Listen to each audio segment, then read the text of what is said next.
आपल्या नटखट छोट्या दोस्तांसाठीचा कार्यक्रम बालजगत.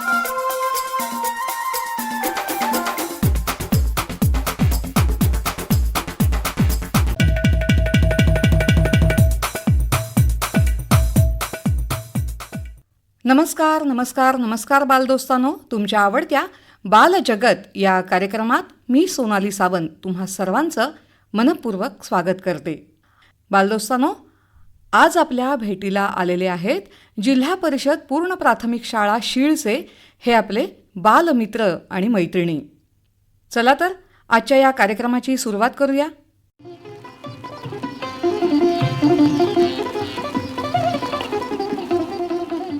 बालदोस्तांनो, लहान मुलं म्हणजे देवाघरची फुलं.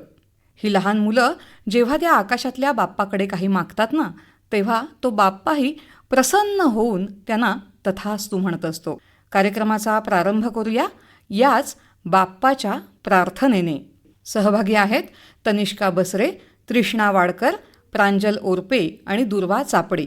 प्रारंभी विनंती करू गणपती, विद्या दया सागरा, अज्ञानत्व रोनी बुद्धिमती दे, आराध्य मोरेश्वरा, चिंता क्लेश दारिद्र्य दुःख वगे, देशांतरा पाठवी, हे रंबा गणनायका गजमुखा, भक्ता बहुतोषवी, गणपती बाप्पा बुद्धी दे, सरस्वती माते विद्या दे, लक्ष्मी देवी धन दे, राम राया छाया दे, श्री कृष्ण देवा माया दे, हनुमंत बाप्पा शक्ती दे, नमस्ते शारदा देवी, वीणा पुस्तक धारिणी, विद्यारंभम करिष्यामि, प्रसन्न भव सर्वदा, या देवी सर्वभूतेषु विद्यारूपेण संस्थिता, नमस्तस्ये नमस्तस्ये नमस्तस्ये नमो नमः.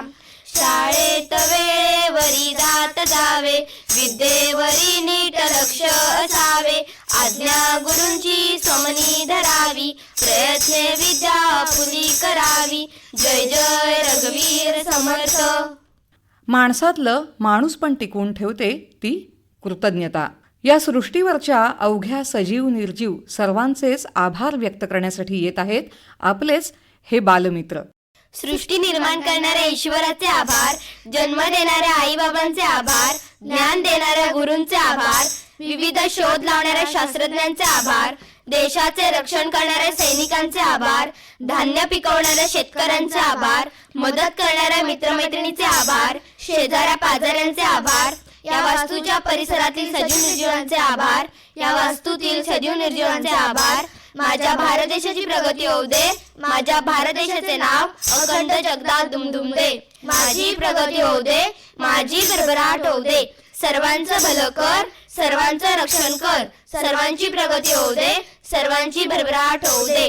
ओम शांती शांती शांती. बालदोस्तांनो, आपल्यापैकी अनेक जण शहरात राहतात, शहरातल्या शाळांमध्ये जातात, पण आपली काही बालमित्र मैत्रिणी ही गावांमध्ये राहतात आणि तिथे असतात जिल्हा परिषदेच्या शाळा. शासनाच्या वेगवेगळ्या सोयी, पालकांचा उत्तम सहभाग आणि उपक्रमशील तसंच गुणवत्तापूर्ण शिक्षण देणाऱ्या शिक्षकांमुळे याच जिल्हा परिषदेच्या शाळांचा दर्जा अगदी उत्कृष्ट होत चालला आहे. याच जिल्हा परिषदेच्या शाळांची वैशिष्ट्ये काय आहेत बरं? ऐकूया या बालदोस्तांकडून. नमस्कार मंडळी, गुणीजन, महाराष्ट्र शासनाने जिल्हा परिषदेच्या शाळांसाठी विविध योजना राबवल्या आहेत. तसेच जिल्हा परिषद शाळांमधील शिक्षक देखील आपल्या शाळांची गुणवत्ता वाढावी यासाठी मेहनत घेत आहेत. त्यामुळे जिल्हा परिषद शाळांचा दर्जा किती उत्कृष्ट आहे याबद्दल तुमची खात्री देखील झाली असेल आणि तुम्ही तुमच्या मुलांना सरकारी शाळेत दाखल करण्याचा निश्चय देखील केला असेल. हा निश्चय अधिक दृढ व्हावा, पक्का व्हावा आणि तुम्ही तुमच्या मुलांना सरकारी शाळेतच दाखल करावे यासाठी आम्ही आमच्या शाळेची गुणवैशिष्ट्ये सांगणार आहोत. तसेच आमच्या शाळेत प्रवेश घेऊन आमच्या शाळेचे, गावाचे नाव उज्ज्वल करावे असे जाहीर आवाहन देखील करत आहोत. मग चला तर ऐकूया आमच्या जिल्हा परिषद शाळांची गुणवैशिष्ट्ये. मोफत मोफत मोफत प्रवेश देणे सुरू आहे. मोफत मोफत मोफत प्रवेश देणे सुरू आहे. आपले गाव आपली शाळा, आपले गाव आपली शाळा, गुणवत्तापूर्ण शिक्षण देणारी आमची शाळा जिल्हा जिल्हा परिषद शाळा. गुणवत्तापूर्ण शिक्षण देणारी आमची शाळा जिल्हा परिषद शाळा. बालकांचा सर्वांगीण विकास करणारी आमची शाळा जिल्हा परिषद शाळा. बालकांचा सर्वांगीण विकास करणारी आमची शाळा जिल्हा परिषद शाळा. सर्व बालकांना सकस भोजन देणारी आमची शाळा जिल्हा परिषद शाळा. सर्व बालकांना सकस भोजन देणारी आमची शाळा जिल्हा परिषद शाळा. मुलांच्या विविध कलागुणांना वाव देणारी आमची शाळा जिल्हा परिषद शाळा. मुलांच्या विविध कलागुणांना वाव देणारी आमची शाळा जिल्हा परिषद शाळा. विविध खेळांसाठी मुलांना प्रोत्साहन देणारी आमची शाळा जिल्हा परिषद शाळा. विविध खेळांसाठी मुलांना प्रोत्साहन देणारी आमची शाळा जिल्हा परिषद शाळा.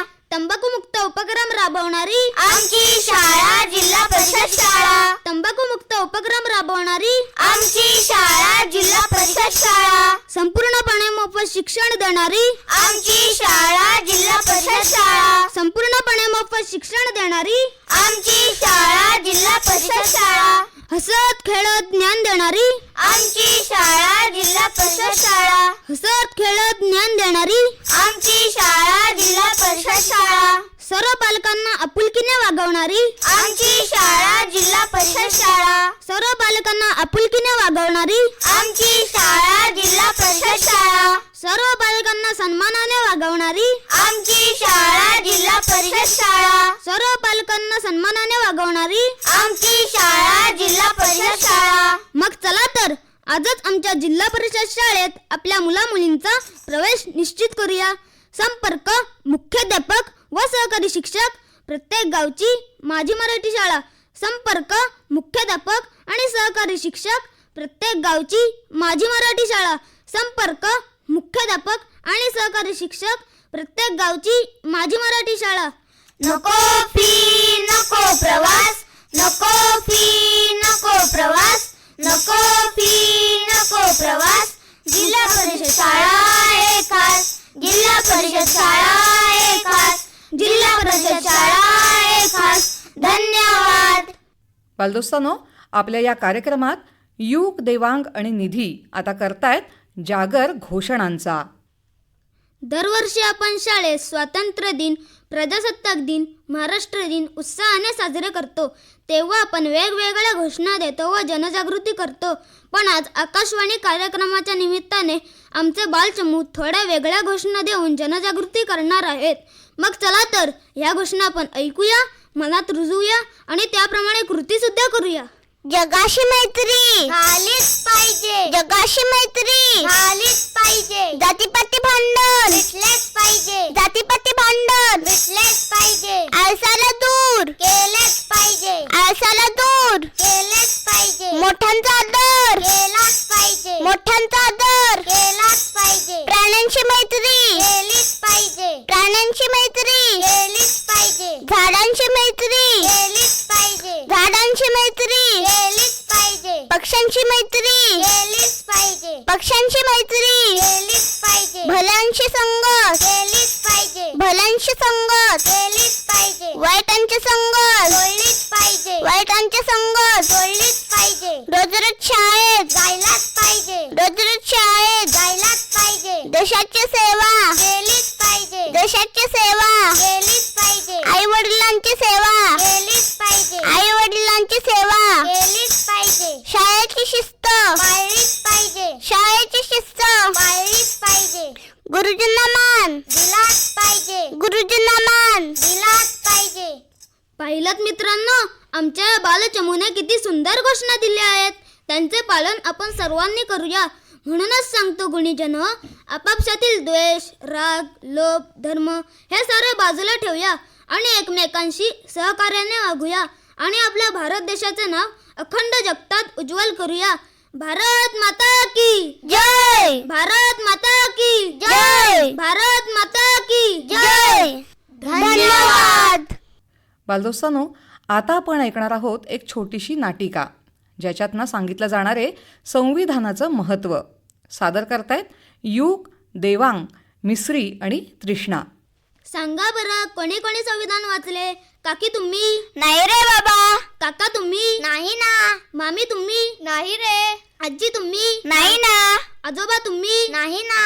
असं काय त्या संविधानात? या संविधानात काय नाही. संविधानाने आम्हाला जगायला शिकवले, चांगले राहायला शिकवले. संविधानाने आम्हाला काय काय दिले हे ऐकायचं आहे का तुम्हाला? हो, ऐकायचंय. मग ऐका तर. या संविधानाने आपल्याला न्याय दिला. या संविधानाने आपल्याला स्वातंत्र्य दिले. या संविधानाने आपल्याला समता दिली. या संविधानाने आपल्याला बंधुता दिली. या संविधानाने आपल्याला लोकशाही दिली. या संविधानाने आपल्याला धर्मनिरपेक्षता दिली. या संविधानाने आपल्याला हक्क दिले. या संविधानाने आपल्याला कर्तव्य सुद्धा सांगितले आहेत. ज्या महापुरुषाने हे संविधान लिहिले त्या महापुरुषाचं नाव आहे डॉक्टर बाबासाहेब आंबेडकर. शिक्षण म्हणजे वाघिणीचे दूध आहे जो पिणार तो गुरगुरणारच. शिक्षण म्हणजे वाघिणीचे दूध आहे जो पिणार तो गुरगुरणारच. शिक्षण म्हणजे वाघिणीचे दूध आहे जो पिणार तो गुरगुरणारच. मुलांना खूप शिका, पदवी मिळवा. मुलांना खूप शिका, पदवी मिळवा. मुलांना खूप शिका, गगन भरारी घ्या. मुलांना खूप शिका, गगन भरारी घ्या. संविधानाने आपल्याला न्याय दिला, स्वातंत्र्य दिले, समानता दिली, बंधुता दिली, लोकशाही दिली, धर्मनिरपेक्षता दिली, हक्क दिले आणि कर्तव्य सुद्धा सांगितली आहेत. कळालं का तुम्हाला? हो, कळालं. डॉक्टर बाबासाहेब आंबेडकरांचा विजय असो. डॉक्टर बाबासाहेब आंबेडकरांचा विजय असो. डॉक्टर बाबासाहेब आंबेडकरांचा विजय असो. ऊठ नागरिक जागा हो, संविधानाचा धागा हो. ऊठ नागरिक जागा हो, संविधानाचा धागा हो. ऊठ नागरिक जागा हो, संविधानाचा धागा हो. सबसे प्यारा संविधान हमारा, सबसे प्यारा संविधान हमारा, सबसे प्यारा संविधान हमारा. संविधानाने दिला मान स्त्री पुरुष एक समान. संविधानाने दिला मान स्त्री पुरुष एक समान. संविधानाने दिला मान स्त्री पुरुष एक समान. बाबासाहेबांचे योगदान भारताचे संविधान. बाबासाहेबांचे योगदान भारताचे संविधान. बाबासाहेबांचे योगदान. भारताचे संविधान. धन्यवाद. आता ऐकूया डॉक्टर बाबासाहेब आंबेडकर यांच्या जीवनकार्याची माहिती देणारं आणि समस्त मानवजातीला विचार करायला लावणारं हे भाषण. सादर करतोय युग. ज्यांच्यामुळे लाखो घरांचा उद्धार झाला, दीनदुबळ्यांना जगण्याचा अधिकार मिळाला. कोटी कोटी अभिवादन त्या महामानवाला ज्यांनी संविधान रूपी समतेचा अधिकार दिला. सूर्याप्रमाणे तेज दिसणारे व्यासपीठ, चंद्राप्रमाणे शीतल छाया देणारे श्रोते आणि चांदण्याप्रमाणे चमकणाऱ्या माझ्या मित्रमैत्रिणींनो, सर्वांना माझा नमस्कार. मी युग गणेश वाडकर, जिल्हा परिषद पूर्ण प्राथमिक शाळा शीळ या शाळेचा विद्यार्थी. मी आता 3री शिकत आहे. आज मी आपल्यासमोर ज्ञानाचा तेजस्वी सूर्य, दीनदलितांची कैवारी, शिका, संघटित व्हा आणि संघर्ष करा असा दिव्य संदेश देणारे भारतरत्न डॉक्टर बाबासाहेब आंबेडकर यांची यशोगाथा सांगण्यास उभा आहे. डॉक्टर बाबासाहेब आंबेडकर यांचे पूर्ण नाव डॉक्टर भीमराव रामजी आंबेडकर असे होते. त्यांचा जन्म 14 एप्रिल 1891 रोजी मध्य प्रदेशातील महू येथे झाला. त्यांचं माध्यमिक शिक्षण मुंबई येथे झाले तर पुढील शिक्षण त्यांनी परदेशातून घेतले. त्यांनी अर्थशास्त्रात डॉक्टरेट व बॅरिस्टर या उच्च पदव्या मिळवल्या. त्यांनी सामाजिक, राजकीय, आर्थिक, शैक्षणिक, धार्मिक व पत्रकारिता कायदा अशा विविध क्षेत्रात वेगळा ठसा उमटवला. दीनदलित, गोरगरीब, शोषित यांच्या अंधकारमय जीवनाला प्रज्ञेचा संदेश दिला. शिक्षणाचा प्रसार करण्यासाठी त्यांनी महाविद्यालय व वसतिगृहांची स्थापना केली. शिक्षण हे वाघिणीचे दूध आहे, ते जो पिल तो गुरगुरल्याशिवाय राहणार नाही असे ते म्हणत. त्यांनी दलितांवर होणाऱ्या अन्यायाला वाचा फोडण्यासाठी अनेक आंदोलने केली. भारताची राज्यघटना लिहून भारतात लोकशाही राज्यव्यवस्थेचा पाया घातला. बाबासाहेबांचे हृदय खूप मोठे होते. त्यांना गरिबांचे दुःख सहन होत नसे. त्यांनी आपले संपूर्ण आयुष्य गरिबांच्या सेवेसाठी अर्पण केले. ज्यांना कोणीही मदत करत नसे त्यांचे ते आधार बनले. त्यांनी सर्वांना ताटमानेने जगायला शिकवले. बाबासाहेबांनी दाखवून दिले की कोणालाही कमी समजू नये. त्यांच्या कामामुळे लाखो लोकांमध्ये आत्मविश्वास निर्माण झाला. बाबासाहेब हे एक मोठे वकील होते. ते काळा कोट घालून न्यायालयात जायचे. त्यांनी सर्वांना समान अधिकार दिले आहेत. राजा असो वा गरीब, सर्वांसाठी कायदा एकच आहे असे ते सांगायचे. त्यांनी प्रत्येकाला मतदानाचा अधिकार दिला. संविधानामुळे आपला भारत देश एकसंघ राहिला आहे. बाबासाहेबांनी दिलेले हे संविधान आपल्या देशाचा आत्मा आहे. बाबासाहेबांचे जीवन खूप शिस्तबद्ध होते. ते वेळेचे खूप पालन करायचे. सकाळी लवकर उठणे, व्यायाम करणे आणि तासनतास वाचन करणे हा त्यांचा दिनक्रम होता. त्यांना अस्वच्छता अजिबात आवडत नसे. त्यांनी नेहमी नीटनेटके राहण्यावर भर दिला. शिस्त असेल तरच माणूस यशस्वी होतो असे ते सांगायचे. आपणही त्यांच्याकडून शिस्तीचा हा धडा घेतला पाहिजे. बाबासाहेब खूप स्वाभिमानी होते. त्यांनी कधीही कोणासमोर चुकीच्या गोष्टीसाठी मान झुकवले नाही. 100 दिवस शेळी होऊन जगण्यापेक्षा 1 दिवस वाघ होऊन जगणे चांगले असा त्यांचा विचार होता. त्यांनी लोकांना स्वतःच्या पायावर उभे राहायला शिकवले. बाबासाहेबांनी दाखवून दिले की कोणालाही कमी समजू नये. स्वाभिमानाने जगणे हा माणसाचा खरा दागिना आहे असे ते सांगायचे. त्यांच्या विचारांमुळे लाखो लोकांमध्ये आत्मविश्वास निर्माण झाला. 14 ऑक्टोबर 1956 मध्ये त्यांनी आपल्या अनुयायांसह बौद्ध धर्म स्वीकारला. मात्र ते पददलित समाजाला भीमशक्ती प्रदान करून गेले. त्यांच्या कार्यास कोटी कोटी प्रणाम. धन्यवाद. बालदोस्तांनो, काही काही गोष्टी ना खूप जुन्या असतात, पण त्यातनं संदेश मात्र नवा मिळतो. आता बघा ना, ही पहिलीच शिकणारी निधी कोणती बरं गोष्ट सांगते आणि त्याच्यात ना कोणता नवा संदेश देते, ऐकूया. माझ्या गोष्टीचं नाव आहे गोष्ट जुनी संदेश नवा. एक होता कावळा, त्याला लागली तहान. तो इकडे तिकडे फिरला, पण त्याला पाणी कुठेच मिळेना. कावळा उडत उडत निघाला. त्याला दूरवर एक रांजण दिसले. कावळा मनात म्हणाला, चला त्यात पाणी आहे का पाहू. कावळा रांजणाच्या काठावर बसला. त्याने आत वाकून पाहिले. रांजणाच्या तळाशी त्याला पाणी दिसले. आता हे कसे प्यावे बरे. कावळा विचार करू लागला. त्याला एक युक्ती सुचली. रंजनाच्या आजूबाजूला बरेच बारीक बारीक खडे पडलेले होते. कावळ्याने एक खडे चोचीत उचलला आणि तो रांजणात टाकला. दुसरा उचलला आणि रांजणात टाकला. असे एकामागून एक अनेक खडे त्याने रांजणात टाकले. हळूहळू पाणी वर आले. पाणी काठाशी येताच कावळा पोटभर पाणी प्यायला आणि आनंदाने उडून गेला. मेहनतीने आणि हुशारीने कावळ्याने आपल्याला हवी ती गोष्ट मिळवली. पाहिलंच मित्रांनो, प्राणी पक्षी सुद्धा आलेल्या संकटाला घाबरत नाहीत. त्यावर उपाय शोधतात आणि आपली गरज पूर्ण करतात. मग आपण तर माणसे आहोत ना, आपण कोणत्याच संकटाला घाबरता कामा नये. सध्या जगावर युद्धाचे ऊर्जेचे इंधनांचे संकट आले आहे. या संकटाला न घाबरता हुशारीने जिद्दीने तोंड देऊया. त्याचा सामना करूया. त्यासाठी शिस्तीचे व नियमांचे पालन करूया. वाहनांचा आणि इंधनांचा वापर काटेकोरपणे करूया. युद्धाला पूर्णविराम मिळावा यासाठी प्रयत्न करूया. तसेच गॅस, डिझेल, पेट्रोल यांचा वापर कमीत कमी कसा करता येईल यासाठी जनजागृती करूया. आणि कावळ्यानं जशी युक्ती शोधली तशी इंधन बचतीसाठी युक्ती शोधूया. मग कराल ना एवढं स्वतःसाठी आणि देशासाठी सुद्धा. धन्यवाद. इंधन आपल्या सगळ्यांनाच लागतं, पण या इंधनाची बचत करणंही तितकंच गरजेचं आहे. ऐकूया, शीळ शाळेतली ही बच्चे कंपनी इंधन बचतीचे कोणते उपाय सांगतायत बरं.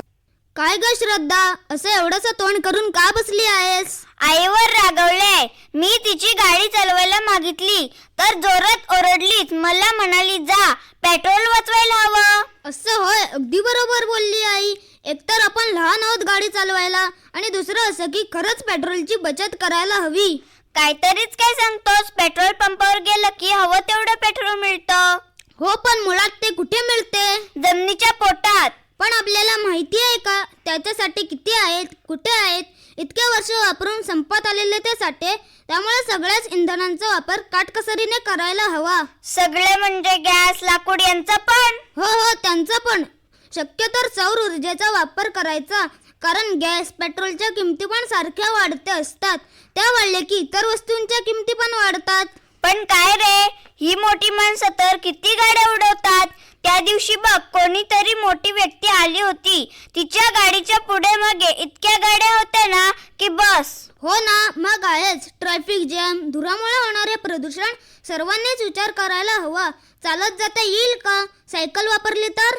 हो रे बाबा, ट्रॅफिक जॅम मध्ये इतका जीव गुदमरतो ना, पण काय करायचं. अगं, अशा वेळी सार्वजनिक वाहनान जायचं, नाहीतर गाडी शेअर करायची. माझे बाबा आणि शेजारचे काका करतात तसं आपल्याला सायकलने पण जाता येईल. शक्यतो जवळच्या कामासाठी सायकलचा वापर करावा. खरंच की, मस्त व्यायामही आणि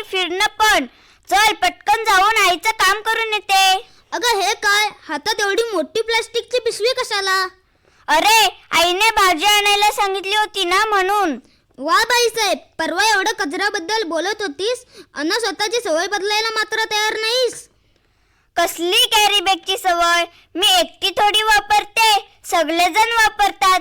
त्यात का आली का तुझी बचत नि काटकसर? फुकट तर मिळतात ना त्या. फुकट मिळतात म्हणून पर्यावरणाला धोका असला तरी वापरायच्या का? कचरा किती वाढतो त्यामुळे. शिवाय या प्लास्टिकचे विघटनही होत नाही. आकाश, पटला मला तुझं म्हणणं. हे बघ, आजपासून मी कापडी पिशवीचा वापर तर करेनच, पण पर्यावरण रक्षणासाठी जास्तीत जास्त प्रयत्न करेन. धन्यवाद.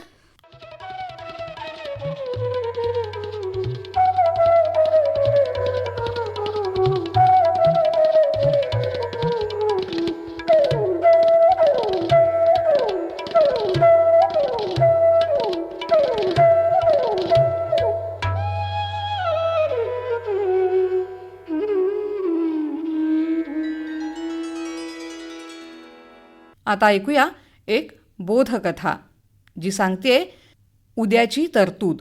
माझ्या गोष्टीचं नाव आहे उद्याची तरतूद. एक मुंगी उन्हाळ्यात एकसारखे श्रम करून गहू आणि तांदूळ गोळा करून हिवाळ्यासाठी साठा करून ठेवीत होती.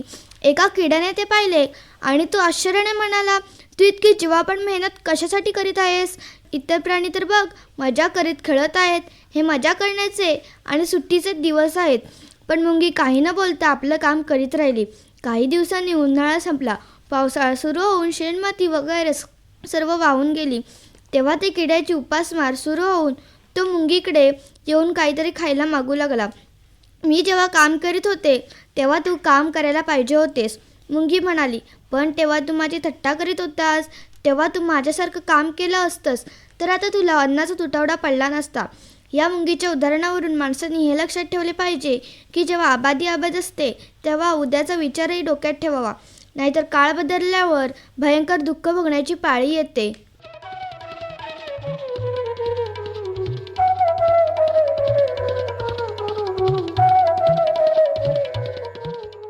यू गणेश वाडकर, जिल्हा परिषद पूर्व प्राथमिक शाळा शीड, तालुका जिल्हा रत्नागिरी या ग्रामीण भागातील शाळेत इयत्ता 3रीमध्ये शिकणाऱ्या यू गणेश वाडकर या विद्यार्थ्याने विविध स्पर्धा परीक्षांमध्ये उल्लेखनीय असे यश संपादन केले आहे. त्याने गेल्या वर्षी म्हणजे सन 2024-25मध्ये इयत्ता 2रीला असताना मंथन या राज्यस्तरीय स्पर्धा परीक्षेमध्ये संपूर्ण महाराष्ट्र राज्यात 8वा क्रमांक पटकावून यशाचा मानकरी ठरला. तर याच मंथन राज्यस्तरीय स्पर्धा परीक्षेत कोकण विभागात 6वा क्रमांक मिळवला. तर यावर्षी सन 2025-26मध्ये इयत्ता 3रीमध्ये अक्षरगंगा प्रज्ञाशोध परीक्षेमध्ये संपूर्ण रत्नागिरी जिल्ह्यामध्ये प्रथम क्रमांकाचा मान मिळवून शाळेच्या, गावाच्या आणि स्वतःच्या यशामध्ये आणखी एक मानाचा तुरा खोवला आहे. तसेच सन 2025-26मध्ये इयत्ता 3री शिकत असताना म्हणजे याच वर्षी सिंधुरत्न टॅलेंट सर्च या परीक्षेमध्ये संपूर्ण रत्नागिरी तालुक्यातून 3रा क्रमांक पटकावला आहे. त्यामुळे जिल्हा परिषद शाळा शीळचे व शीळ गावाचे नाव देखील उंचावले आहे. त्याच्यावर कौतुकाचा वर्षाव होत आहे. यू, तुझं खूप खूप अभिनंदन. मला थोडं तुझ्याविषयी जाणून घ्यायचंय. स्पर्धा परीक्षेला बसवण्यासाठी तुला कोणी प्रोत्साहन दिले? परीक्षेला बसण्यासाठी मला माझ्या आई वडिलांनी प्रोत्साहन दिले आणि माझ्या शिक्षकांनीही प्रोत्साहन दिले. माझ्या आई वडिलांनी नेहमी मला अभ्यासासाठी प्रेरित केले आणि तू हे नक्की करू शकतोस असा आत्मविश्वास दिला. माझ्या वर्ग शिक्षिका सौ नाचनकर मॅडम यांनी खूप महत्त्वाची भूमिका बजावली. त्यांनी कठीण विषय सोप्या पद्धतीने समजावून सांगितले. वेळोवेळी त्यांनी माझ्या शंका दूर केल्या. परीक्षेचे स्वरूप कसे होते? परीक्षेचे स्वरूप कठीण, सोपे, समजण्यासारखे होते. काही प्रश्न सोपे तर काही प्रश्न कठीण होते, तर काही प्रश्न विचार करायला लावणारे होते. कोणतेही काम यशस्वीपणे पूर्ण करण्यासाठी नियमित प्रयत्न, चिकाटी आणि संयम आवश्यक असतो. अभ्यास कसा केला? मॅडमने मला अभ्यासाचे वेळापत्रक तयार करून दिले. त्याचप्रमाणे मी अभ्यास केला. शाळेत शिकवलेले धडे घरी येऊन पुन्हा वाचले आणि महत्त्वाचे मुद्दे लिहून काढले. कठीण विषय समजून घेण्यासाठी शिक्षकांची मदत घेतली. सरावासाठी प्रश्नपत्रिका सोडवल्या. त्यामुळे माझा आत्मविश्वास वाढला आणि यश प्राप्त केले. यातला कठीण भाग कोणता होता? यातला कठीण भाग म्हणजे अवघड संकल्पना समजून घेणे आणि त्या लक्षात ठेवणे, विशेषतः गणितातील कठीण उदाहरणे आणि काही विषयांचा अभ्यास करणे अवघड वाटले. नियमित सराव आणि पुनरावृत्तीमुळे तो भाग हळूहळू सोपा झाला आणि बुद्धीचा योग्य वापर करून आणि वेळेचे नियोजन करून परीक्षा देणे हा कठीण भाग होता. शाळेचा अभ्यास आणि परीक्षेचा अभ्यास यांची सांगड कशी घातली? शाळेचा अभ्यास आणि परीक्षेचा अभ्यासाची सांगड मी नियोजन करून घातली. शाळेत जे शिकवले जात होते तेच घरी येऊन पुन्हा वाचले आणि त्याची पुनरावृत्ती केली. त्यामुळे तोच अभ्यास परीक्षेसाठी उपयोगी पडला. त्याचप्रमाणे परीक्षेचा अभ्यास सुद्धा केला. स्पर्धेला यश मिळाल्यावर तुला कसे वाटले? स्पर्धेत यश मिळाल्यावर मला खूप आनंद झाला. माझ्या मेहनतीचे फळ मिळाले आणि आत्मविश्वास वाढला. आई वडील आणि शिक्षकांना अभिमान वाटला. असे काहीतरी केल्याची भावना मनात आली. पुढे अजून चांगली प्रेरणा मिळाली. आणखीन कोणत्या परीक्षेला बसण्याची तुला इच्छा आहे? मला पुढे आणखी विविध स्पर्धा परीक्षा द्यायची इच्छा आहे. शिष्यवृत्ती परीक्षा आणि इतर ज्ञानवर्धक स्पर्धा परीक्षा देऊन माझे ज्ञान आणि कौशल्य वाढवायचे आहे. पुढे जाऊन मोठ्या स्पर्धात्मक परीक्षांनाही बसून चांगले यश मिळवायची माझी इच्छा आहे. मोठेपणी तुला काय व्हायचे आहे? मोठेपणी मला एक यशस्वी अधिकारी व्हायचे आहे. त्यामुळे मी देशसेवा करू शकतो आणि समाजासाठी चांगले काम करू शकतो. आपल्या मित्रमैत्रिणींना तू कोणता संदेश देशील? मी माझ्या मित्रमैत्रिणींना असा संदेश देईन की नेहमी मन लावून अभ्यास करा आणि स्वतःवर विश्वास ठेवा की मी हे करू शकतो. यश मिळवण्यासाठी मेहनत आणि सातत्य खूप महत्त्वाचे आहे. अपयश आले तरी खचू नका, त्यातून पुढे जा. शिक्षक आणि आई वडिलांचे मार्गदर्शन ऐका. ध्येयासाठी नेहमी प्रयत्न करत राहा. धन्यवाद.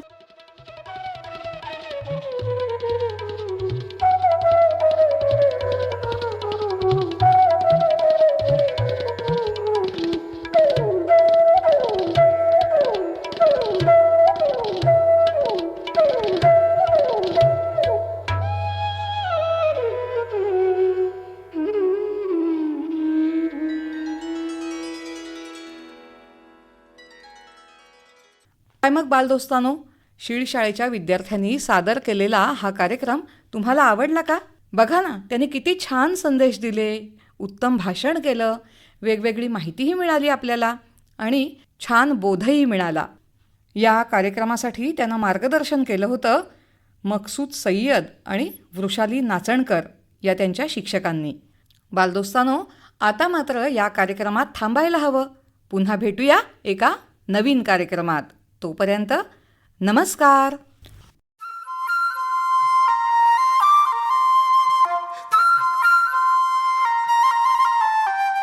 आपल्या नटखट छोट्या दोस्तांसाठीचा कार्यक्रम बालजगत.